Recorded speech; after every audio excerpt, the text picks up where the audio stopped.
Het eerste weekend van het evenement Lan van Taal had een soort bezoekerslutsen. Op de spectaculaire opening met prachtige videoprojecties op de Aldehou, Justerjoen, kwamen zo'n 5000 mensen nou. En ik joe het wie het werd druk bij Tresor, dat de outtraap weer van een ier dat in het teken stiet van de Friese cultuur, literatuur en skiëtnis. Een vlenende start.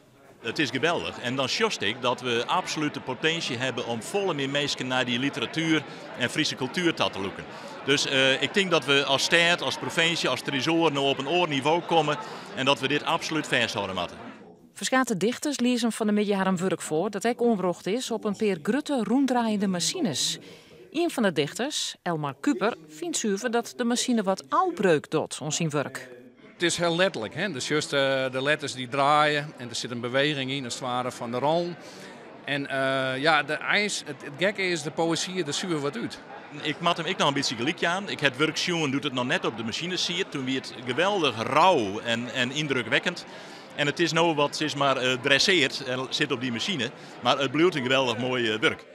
Krutte Pier verzwargt de opening van het Historisch Reisbureau. Wat dat net zeggen kan, is geen opjochte Fries.